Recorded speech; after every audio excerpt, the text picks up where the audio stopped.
Spoštovane gledalke, spoštovani gledalci, dober večer in lepo pozdravljeni v oddaji Vroča tema na spletnem portalu domovina.je. Danes so na tiskovni konferenci v hotelu Slon predstavili začetek pobude za presojo ustavnosti novele zakona o Radioteleviziji Slovenije, ki jo je predstavil predsednik programskega sveta RTV Peter Gregorčič in pa ugleden pravnik dr. Matej Avbelj. Peter Gregorčič je moj gost v studiu. Naj ob tem najprej povem, da smo semkaj na domovino vabili tudi predstavniki Ministrstva za kulturo, a za nas žal niso imeli časa. Je pa tu Peter Gregorčič, s katerim se bomo danes torej pogovarjali o ozadju te novele zakona in vaši odločitvi. Najprej dober večer. Dober večer, lepo pozdravljeni in hvala za povabilo. Slišali smo torej na tiskovni konferenci, dr. Avbelj pravi, da je zakon, to je že večkrat v zadnjih dneh povedal javnosti, evidentno protiustaven.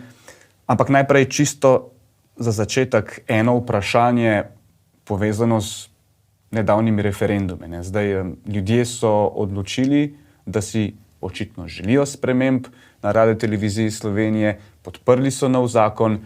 V luči tega se borite tudi proti ljudem s tem ali ne? Ne, mi se ne borimo proti ljudem. Glejte, kot je tudi profesor Avbelj večkrat povedal že, mi smo ustavna demokracija, mi nismo večinska demokracija. Razlika je v tem, da v ustavni demokraciji okvire, znotraj katerih lahko sprejema legitimne odločitve večina, bodisi parlamentarna, bodisi tista ljudska na referendumu, ta okvir določa ustava. In vi ne morete tudi z večino povoziti nekih načel, pravic, ki so zapisani v naši ustavi. In temu je namenjeno ustavno sodišče. Ustavno sodišče je namenjeno temu, da presoja, ali so odločitve, ki jih sprejema večina, skladne z našim najvišjim dokumentom, to je z našo ustavo. Na vladi se zdaj to interpretirajo drugače, ne pravijo, da poskušate zavlačevati z uveljavitvijo novega zakona. Kako jim odgovarjate? To ne drži. Mi z ničemer ne zavlačujemo. Zakon je včeraj bil objavljen v Uradnem listu, danes je stopil v veljavo in zakon velja. Vsi postopki normalno tečejo. Pobuda za začetek postopka za oceno ustavnosti in ustavno sodišče ne zadržuje ničesar. Seveda smo predlagali začasno zadržanje, vendar do začasnega zadržanja pride samo takrat, ko ustavno sodišče oceni, da je potrebno. In sicer, da je potrebno zato, da se preprečijo težko popravljive posledice. Gre torej za odločitev sodišča, če bi se zgodila. Ne vem, če se bo zgodila. V tem primeru to pač pomeni, da je to presoja nekega najvišjega organa naše države za varstvo zakonitosti, človekovih pravic in temeljnih svoboščin. In temu nihče ne more porekati. Zdaj pa, kako komentiram tole predstavnike vlade? Glejte, takole bom rekel. Mislim, da ne razume čisto dobro koncepta ustavne demokracije. Po mojem mnenju bi morali biti veseli tega, da smo ta zakon vložili na ustavno sodišče. Naj pojasnim zakaj. Ker je profesor Avbelj pa še kdo drugi izrazil, da bi bil ta zakon lahko protiustaven, ali je res protiustaven, seveda o tem bo odločilo ustavno sodišče. O tem nimamo pooblastila odločati državljani in niti pravniki. In ker ta senca visi nad tem zakonom, bi morala biti v bistvu vlada zadovoljna s tem, da gre ustavno presojo, ker če so ga sprejeli z iskrenim namenom, da je ustavno skladen, potem bodo na ustavnem sodišču zgolj dobili potrditev, da je njihov zakon ustavno skladen in kot tak bo ta zakon imel polno legitimiteto. Tega bi si vsaka oblast, po mojem mnenju, morala želeti, ne pa se nad tem zgražati. Ne bova dvomila o kvaliteti ustavnih sodnikov, pa vendarle se v zadnjih dneh v javnosti poraja vprašanje, kako politično je to sodišče in kako bo odločilo glede na to, da vendarle je politika, večina v državnem zboru tista, ki ustavne sodnike imenuje in tehtnica je nagnjena predvsej v levo, tako se zdi, ne? Glejte, ustava ni ne leva, ne desna. Ustava pač določa neke osnovno košarico pravic, ki jih zagotavlja prebivalcem te države. Naj tukaj tudi povem, da v resnici smo se v tej pobudi sklicevali tudi na judikaturo v evropskem prostoru. In sicer Evropska sodišča človekove pravice, sodišča Evropske unije in tudi ustavnega poljskega sodišča, ki je v praktično identični zadevi odločilo, da je bila protiustavna. Tako da me resnično zanima, kako bodo ustavni sodniki, če se bodo odločili za sprejetje odločitve, da je ta zadeva ustavno skladna, utemeljili, zakaj je ta primer drugačen od primerov, ki jih navajamo v naši pobudi. Ampak kot rečeno, sam še vedno verjamem, da naše ustavno sodišče deluje, ker je to predpogoj, da deluje naša demokracija. V preteklosti, spomnimo se v korona časih, So tudi mnogi očitali Ustavnemu sodišču, da preprečuje ukrepe za preprečevanje COVID-a. In vendarle je takrat se Ustavno sodišče postavilo na stran človekovih pravic. Ne vidim nobenega razloga, da ne bi tokrat ravnalo povsem enako. Nekako med vrsticami namigujete, da če bi Ustavno sodišče odločilo drugače, kot vi pričakujete, bi šli naprej na naslednjo možno instanco, to pa je Evropsko sodišče za človekove pravice. No, tega ne namigujem. Ne. O tem v resnici tudi ne razmišljam. Jaz vedno razmišljam nekaj korakov naprej, sicer vendar trenutno smo zdaj tukaj, danes je bila vložena pobuda, počakajmo, kaj bo reklo Ustavno sodišče.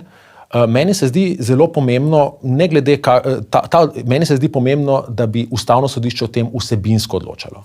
In smo se zelo potrudili, da smo v bistvu utemeljili naš pravni interes, ki edini odpira vrata Ustavnemu sodišču, se pravi vrata na Ustavno sodišče. Ne? In ta odločba, kakršnakoli že bo po mojem mnenju izjemno pomembna. Bodisi, da bo Ustavno sodišče ugotovilo, da je v tem primeru oblast zlorabila svoja pooblastila in arbitrarno posegla v neodvisno inštitucijo, RTV Slovenija, bodisi, da bo reklo, da je to, kar so storili, se pravi prekinitev mandatov, za zakonom, brez predpisanih postopkov, brez tega, da bi o tem odločalo neodvisno sodišče, kar zagotavlja tako konvencija, kot tudi naša ustava, da bo reklo, da je to ok. Ne? S tem bo pač dalo jasno sporočilo vsakokratni politiki, da lahko na tak način posega v mandate inštitucij, ki morajo biti neodvisne. To pač bo postavilo neka pravila igre za v prihodnje in pomembno se mi zdi, da so pravila igre enaka za vse, tudi za prihodnjo oblast. Če bi sodišče odločilo, da je zakon protiustaven, kaj bi to pomenilo za vas, programske svetnike? No, zdaj je treba, odvisno kdaj bi o tem odločilo. Ne? Če bo Ustavno sodišče odločilo o začasnem zadržanju, potem pomeni, da se nam bo vrnil mandat, dokler o tem ne bo odločilo, in če bo potem odločilo, da je protiustaven, potem je vprašanje, kaj bo naprej naredilo. A ga bo razveljavilo, ali bo zgolj naložilo zakonodajalcu, da zakon v celoti ali deloma popravi. Ne? Tako da o tem je težko reči, kaj se bo zgodilo. Vendar, če bo sledilo našim argumentom, bo zakon razveljavilo v celoti in v tem primeru bo ostal v veljavi do novega zakona, zakon, ki je veljal do včeraj. To je ta tako imenovani Grimsov zakon. Je bila pa ta novela zakona opisana v Uradni list. Ne? Kaj ta trenutek to pomeni, če razčistiva, da bodo razumeli gledalke in gledalci? Kakšna pooblastila imate ta trenutek kot predsednik programskega sveta? Novela zakona je bila včeraj objavljena v Uradnem listu. Skladno z dokončno določbo je danes stopila v veljavo, torej brez tistega z ustavo predpisanega 15-dnevnega vakacijskega roka. Z današnjim dnem so torej prenehali mandati vsem članicam in članom programskega nadzornega sveta, mandat generalnega direktorja in mandati direktorja in radiotelevizije, vendar moramo skladno z prehodnimi določbami zakona opravljati svojo funkcijo in sicer člani programskega sveta do imenovanja sveta. Pri čemer opravljamo vse tiste naloge, ki smo jih opravljali na včerajšnji dan, torej na dan pred uveljavitvijo zakona. To pomeni, da v resnici do imenovanja večine v novem svetu, ko se programski svet dejansko ukine, opravljamo vse stvari tako, kot smo jih opravljali do danes. Kaj pa recimo direktor televizije, Uroš Urbanija, tudi to se marsikdo sprašuje. Kakšna so njegova pooblastila zdaj? Torej, generalni direktor radia in direktor televizije so trenutno vršilci dolžnosti, pri čemer imajo vsa tista pooblastila, ki so jih imeli na včerajšnji dan, na dan pred uveljavitvijo zakona, lahko pa opravljajo zgolj tekoče posle. Poglejte, včasih sodni mlini meljejo dlje časa, tudi več let. Ne? RTV je v preteklosti že plačeval odškodnine zaradi nezakonitih razrešitev. Med drugim ne bi tudi vaš programski svet nezakonito razrešil Nataljo Gorščak. Ne? Kako gledate na to? No, najprej vas moram tukaj, gospod Svetina, popraviti. Programski svet, ki ga vodim, ni razrešil Natalja Gorščak. To je storil programski svet v prejšnji sestavi, ki ga je vodil gospod Baškovič. Tega primera ne poznam, ker kot rečeno, sam nisem bil v njega vpleten. Zadeva, edino vem, da še ni pravnomočna, je pa se pravi odločeno v korist gospe Gorščak na prvi stopni. In mislim, da pač tam, kjer pride do nekega oškodovanja posameznika, da je tudi odškodnina, seveda, ki jo prisodi sodišče, povsem upravičena. Ne vrne pa je to mandata, ne, če prav razumemo. Niti vam ga ne bi recimo vrnilo, tudi če bi se izkazalo v prihodnje, da je bilo vse skupaj nezakonito, ampak če bi se postavili vmes novi ljudje vam bi bile izplačane samo odškodnine, ne bi pa se vrnili kot svetniki. Ne? No, tukaj treba zdaj odgovoriti dve stvari. Najprej bi šel k odškodninam. Tale pobuda za začetek postopka za oceno ustavnosti ne vsebuje nikakršnih odškodninskih zahtevkov. Zdaj, kar se pa tiče glede tega, da ti vrne mandat, se strinjam z vami, se pravi, celo pri gospe Gorščak je, kot mi je znano, sodišče na prvi stopnji odločilo, da ji vrne mandat, vendar vkolikor je ta mandat že zaseden z nekim, ki ima polni mandat, takrat je bil že gospod Urbanija direktor televizije, potem to ni mogoče izvesti. In to je tudi en od razlogov, zakaj mi predlagamo začasno zdržanje in absolutno prednostno obravnavo.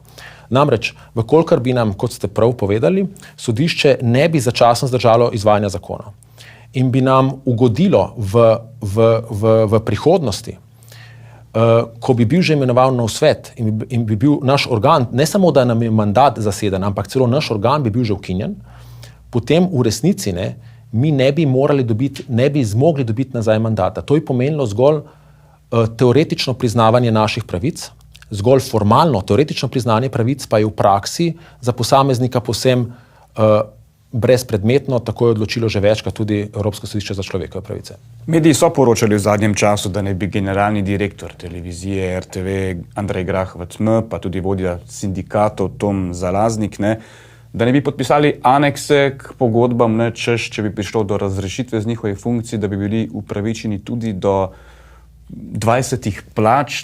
To je v javnosti močno odmevalo. Mislim, da so se tudi delavci pritožili in se na tem zgražali. Kako vi gledate na to? Najprej naj povem, da programski svet nima nikakršne pristojnosti nad finančnim poslovanjem. RTV Slovenija, ta pristojnost je pridržana nadzornemu svetu. Zato sam tudi se v ta aneks nisem podrobno poglabljal.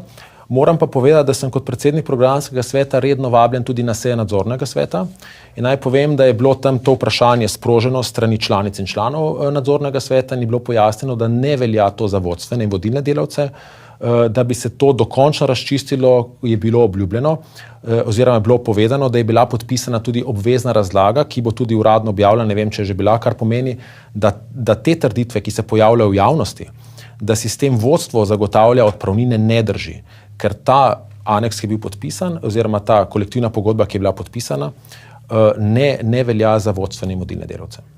Gospod Gregorčič, ko gledate na ta odnos med delavci, zaposlenimi, zlasti novinarji notranje političnega uredništva in programskimi svetniki, tudi vam kot predsednikom programskega sveta, ko gledate nazaj v to napeto obdobje, bi vi lahko karkoli storili drugače, vam je za karkoli žal, kar se tiče tega odnosa, precej umazanega perila se je pač, lahko rečeva, v javnosti vendarle pralo. Mene ta odnos velikokrat žalosti. Žalosti me, gledajte, gospod Svetina, vi ste tudi del ekipe RTV Slovenija. Bili ste tudi med tistimi, ki so vas blatili, niste bili edini. In ves čas opozarjam na to, to so naši ljudje. Ne glede, kaj si o njih nekdo misli, ne glede kakšnega svetovnega nadzora so. To so naši ljudje in si zaslužijo spoštovanje. In kot predsednik programskega sveta sem se tudi na programskem svetu vedno trudil zaščititi vsakega posameznika, ki je bil osebnostno napaden. Celo več. Celo sem dal nekaj pobud tudi za to, da sem sklical neke neformalne sestanke izven kamer, da bi vodil in vzpostavljal ta dialog. Nekaj od teh je bilo izvedenih, eni so bili pa kasneje tudi, se pravi, med vodstvom in svetom delavcev zavrnjeni, po moji oceni zato, ker v tem drugem primeru ni šlo za to, da bi se vzpostavil dialog, vendar, vsaj po mojem videnju, je bil nedialog tisti, ki so ga potrebovali, da so lahko upravičevali neke povsem, po mojem mnenju, parcialno interesne poteze. Ampak tukaj sva danes zato, da se pogovarjamo o vašem delu. Zakaj ste izgubili zaupanje tudi nekaterih programskih svetnikov? V zadnjem času je odmevalo v javnosti nekaj zapisov svetnice Alenke Gotar, ki je bila nekoč celo kandidatka za poslanko na listi SDS-a, pozivala je k odstopu generalnega direktorja televizije. Mislim, da celo vas. Glejte, to boste mogli gospod Gotar vprašati, zakaj sem izgubil njeno zaupanje, če sem ga izgubil. Jaz sem se vedno trudil biti do vseh korekten in izven kamer mi to tudi svetniki, ki nekako sodijo ki imajo precej drugačne poglede od mojih na delovanje RTV Slovenija, tudi priznavajo. Kje je po vaše jabolko spora na relaciji vodstvo RTV zaposleni? Se je to dogajalo po vaše? Verjetno opazujete, se z marsikom pogovarjate. Ali vse skupaj izvira iz prejšnjega programsko-produkcijskega načrta, ki je ukinil nekatere oddaje in to se je zgodilo pod Valentinom Marehom? Glejte, RTV Slovenija je izjemno kompleksna hiša. Ne? Mislim, da je tudi to hiša ena redkih inštitucij v tej državi, ki ni doživela nekega preoblikovanja, pa s tem ne mislim nič slabega, nekega strukturnega preoblikovanja po vzpostavitvi naše nove države. Gre za izjemno velik sistem. Tukaj so se dogajale napake na obeh straneh in jaz mislim, da ker je zadeva tudi tako torišče mnogih interesov, se vsaka napaka na eni ali na drugi strani izrabi za nek ideološki boj. Tako saj sam vidim stvari in to zadeva potem zelo oteži. In mislim, da tukaj bi se bilo potrebno, predvsem, da bi ta hiša imela nek mir nekaj časa, da bi se za zaprtimi vrati ljudje usedli in se pogovorili. Vendar je tukaj tudi politika sklicevala izredne seje odbora za kulturo, klicala v državni zbor vodstvo RTV-ja na zagovor. Politika, recimo ministrica, je na Twitterju pozivala, da more vodstvo stopiti. Glejte, to so vse posegi, ki so v demokratični državi nedopustni. Politika nima nobene pristojnosti na tem, da poziva vodstvo, ki je legitimno izvoljeno nekega neodvisne inštitucije, da odstopi. In to tudi priliva olja na ogenj. Torej jaz, kar si mislim, tukaj bi najprej morala biti politika tista, ki bi se resnično umaknila iz ozadja in tudi iz ospredja. V tem primeru pa zdaj vidimo, da tukaj tudi politika spodžiga ne samo zasebno, da vodi kakšnega od svetnikov, kot slišim, ampak tudi javno po Twitterju napada organe RTV-ja in s tem seveda spodžiga tudi ljudstvo k temu uporu. In potem v takem okolju je izjemno težko, praktično nemogoče delati, žrtev vseh teh bojev, pa ni nihče drug kot RTV Slovenija, ki bi mogla biti ugledna in pa neodvisna medijska in kulturna hiša. Ko govorite o umiku politike, ravno vam vsem očitajo, da ste od poslanci v bistvu SDS-a oziroma prejšnje vlade. Te svoje argumente so podkrepili recimo s tem, da je prišel za direktora televizije Uroš Urbanija, ki je bil prej šef Ukoma, da ga je programski svet podprl. Torej vi pravite, ni povezal stranko SDS. Glejte, jaz za vsakega posameznika tega ne moram trditi. Lahko pa trdim zase. Jaz nimam nikakršnih povezav s stranko SDS. Iz svojih virov sem celo slišal, da so zelo podrobno iskali, da bi najdli kakšno povezavo med mano in SDS in niso uspeli najti prav nobene povezave.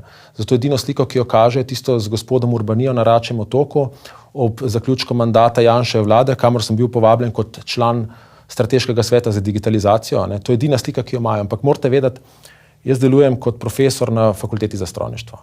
In ko sem dobil povabilo v strateški svet za digitalizacijo, mislim, da me je takrat vodja strateškega sveta gospod Andrijanič, ki je bil kasneje tudi minister, sem ga sprejel tudi v soglasju z vodstvom naše fakultete, ker sem ocenil, da bi to koristilo mojemu delodajalcu, to je fakulteti za strojništvo. In to je bil moj interes oziroma moj motiv, da sem šel v strateški svet za digitalizacijo.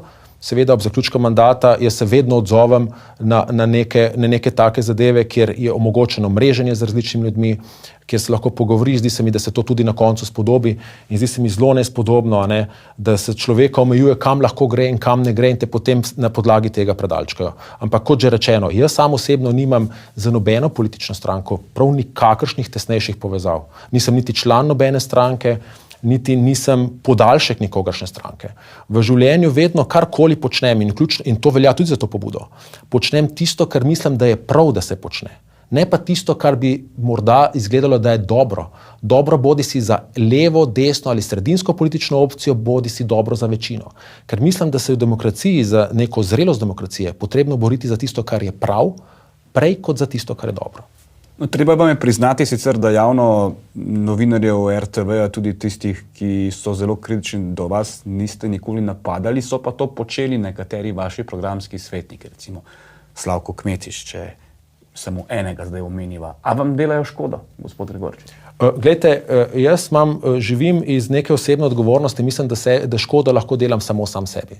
Vi ali kdo drugi ne more meni delati škode za vašimi dejanji, ker za vaša dejanja in tudi za dejanja gospoda Kmetiča ali kogarkoli drugega nisem odgovoren. Kot ste pravilno rekli, nikdar nisem nikogar napadal, še najmanj zaradi kakšnih izjav, tudi če so morda bile nespodobne, in sicer iz enega samega razloga. Osebno resnično verjamem v svobodo govora. In to je njihova svoboda govora. To lahko počnejo, dobro, zdaj, če bi bila neka pravila, potem o tem naj odloča vodstvo. Jaz nisem v tem gremiju s pristojnostmi, da bi lahko odločal, kaj sodi pod nek etični kodeks RTV Slovenija. Vendar jaz, kot sem že rekel, vsakega spodbujam k temu, to so vse ljudje naše hiše. To so v resnici in za nas so dragoceni. Brez teh ljudi, kakršnikoli že so, te hiše ni. Dajo nek patos tej hiši, dajo neko identiteto. To moramo mi spoštovati in ceniti. In zdaj pač vsak počne po svoje, kakšnemu svetniku kdaj, ne več kot enkrat ali dvakrat, ker tega nikoli ne počnem, sem zasebno tudi kaj rekel, da morda to ni najbolj pametno, vendar na koncu, kot sem rekel, izhajam iz premise, da smo ljudje odgovorni za svoje dejanja. In vsak zase mora se odločiti v življenju, kaj bo počel, ko to stori, mora za to tudi prevzeti posledice. Zato ne more meni vaše dejanje čisto nič škoditi, ker je to vaše in ne moje dejanje. Ampak kaj se je zgodilo v tem enotnem programskem svetu, kot ga je nekoč Slavko Kmetič slavno imenoval, češ, da so vsi kot eno, da smo videli v javnosti 12 podpisov za razrešitev generalnega direktorja. Kaj se je zgodilo v zadnjih mesecih? Jaz mislim, da se je nič zgodilo. Jaz mislim, da je pač ocena gospoda Kmetiča bila napačna. To svet nikoli ni bil homogen. In prav je tako. V demokraciji jaz si ne želim homogenih organov nadzora. Jaz si želim heterogene organe, ker vsak vstopa z nekim svojim mišljenjem, s svojo vizijo, s svojim pogledi na svet, s svojim svetovnim nazorom in kjer zna te nasvete konstruktivno deliti z drugimi in v dialogu priti do optimalne rešitve. In zato tudi mislim, da je tale ideja o depolitizaciji, že sam izraz, škodljiv za našo demokracijo. Naj pojasnim zakaj. Zaradi tega, ker depolitizacija na način, kot je zdaj predstavljen, pa ne samo na RTV-ju, vse gledamo depolitizacijo policije, kjer se odstranjuje določene, se dela spet politična čistka, ne? Če smo čisto iskreni. Ta depolitizacija demonizira politiko in je odmik od tega, kamor bi mi morali priti. Mi bi morali dati težo državnemu zboru. Državni zbor je edini organ, ki mu ustava podeljuje pooblastilo odločati v imenu vsega ljudstva. In mi bi se mogli truditi, ne da depolitiziramo in odmikamo odločitve iz državnega zbora v neke svete, v zakulisja, ki niso podvrženi tako močnemu javnemu nadzoru, bi se morali usmerjati v to, da spodbujamo v državnem zboru dialoškost, da spodbujamo odkrit spopad različnih pogledov, z argumenti, da na koncu najdemo rešitve, ki bodo v resnici to državo naredile med vodilnimi državami Evrope. Tega si jaz iskreno želim in zato si prizadevam.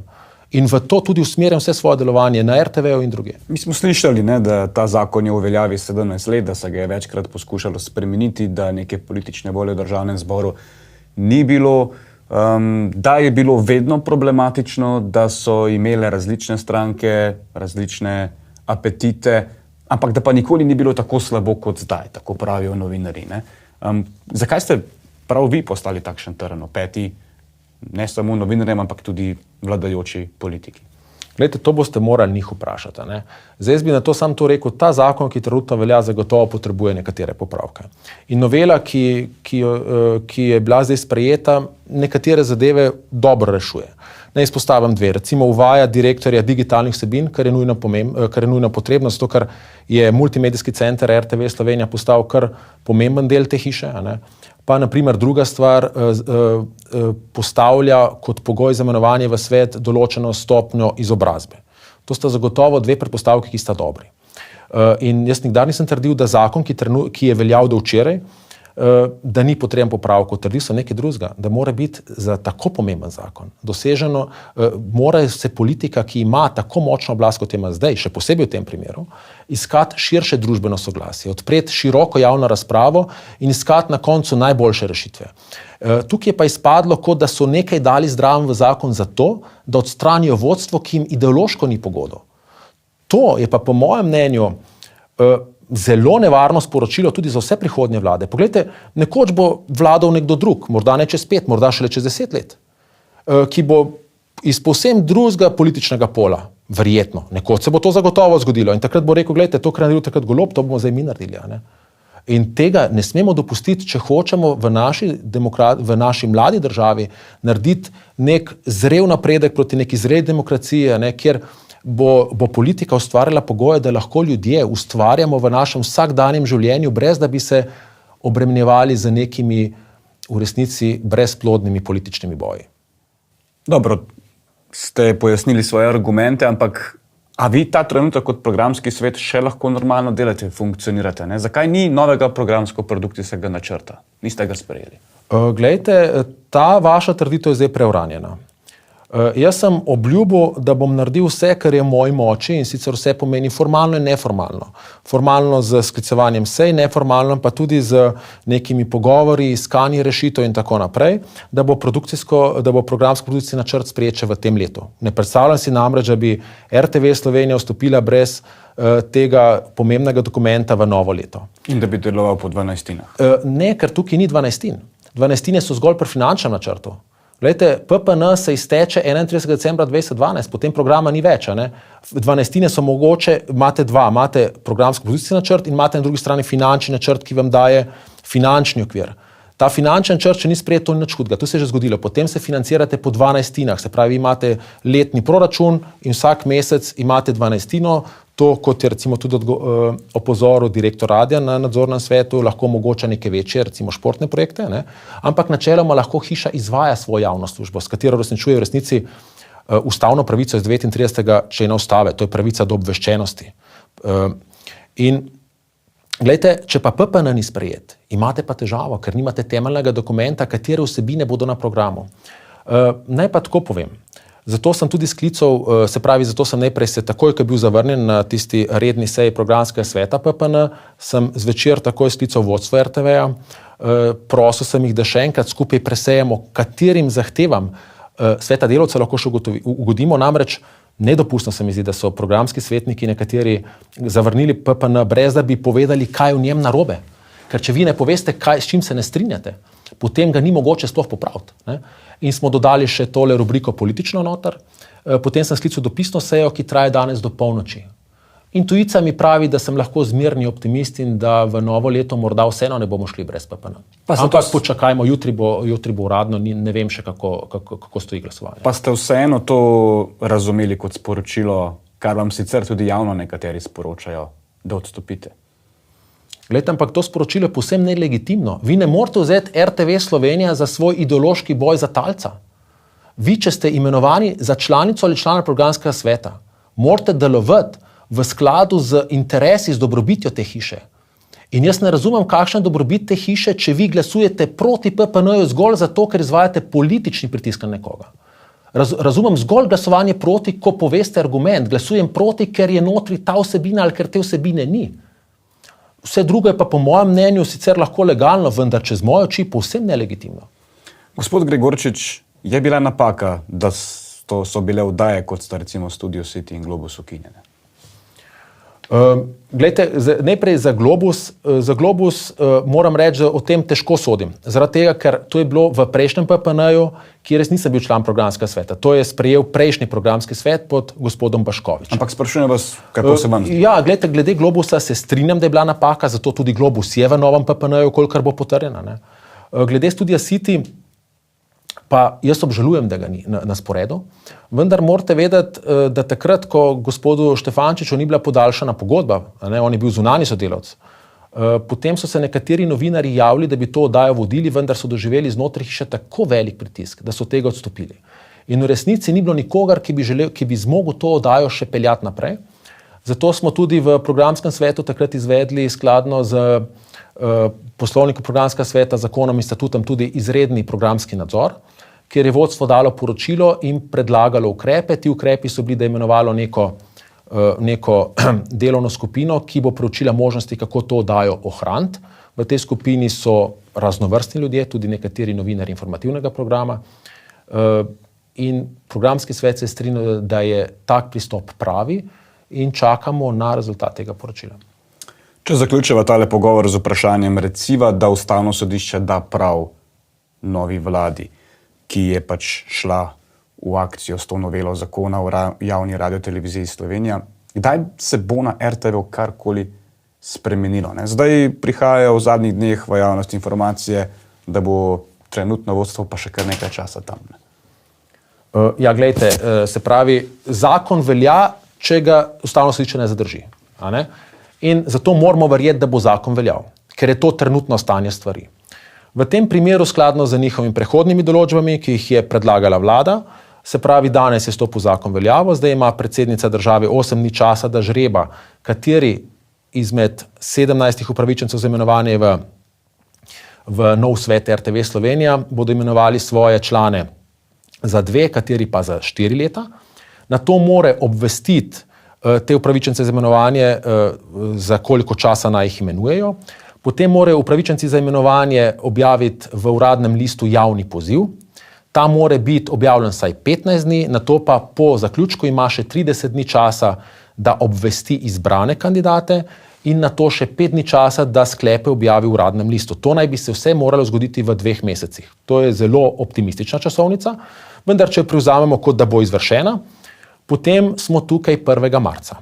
Torej, potem bo 1. marca konstituiran svet. Z dnem konstituiranja sveta preneha delovati programski svet in nadzorni svet. Ko je konstituiran svet, mora skladno z zakonom v 15 dneh VD generalnega direktorja ali kdor ga nadomešča sklicati prvo konstitutivno sejo sveta in v 15 dneh mora svet objaviti razpis za predsednika uprave. To pomeni, da se bo oboje moralo zgoditi v bistvu na prvi seji, se pravi, razpis bo moral biti sprejet že na prvi seji. Smo 15. marca. O predpostavki, da bo postopek za imenovanje predsednika uprave trajal 30 dni, tukaj je nemogoče napovedati, koliko bo trajal, ampak 30 dni je ena taka optimistična ocena, smo 15. aprila. Ko bo RTV Slovenija dobila predsednika uprave, potem predsednik uprave predlaga 2 člana uprave svetu, ki ga imenuje. Zopet predpostavimo lahko novih 30 dni, smo 15. maja. Potem 15. maja bomo recimo po tej časovnici bi imeli celotno upravo. V tem trenutku preneha tudi mandat vršilca dolžnosti generalnega direktorja, ostaneta pa še vršilca dolžnosti direktorja televizije in radia. In zdaj mora uprava objaviti javni razpis za direktorje radia, televizije in ponovno tudi digitalnih vsebin in mislim, da mora dati soglasje svet tema 2, ne? In če ta postopek traja zopet nekje 30 dni, bo celotno vodstvo zamenjano nekje sredina junija, začetek julija prihodnjega leta. Skratka, očitno boste še nekaj časa tam in vas čakajo še nekatere pomembne odločitve. Gospod Gregorčič, hvala, ker ste bili gost na Domovini. Najlepša hvala za povabilo. Vam pa, spoštovane gledalke, spoštovani gledalci, hvala za pozornost. To je bilo vse o vroči temi, spet smo skupaj prihodnji teden. Nasvidenje.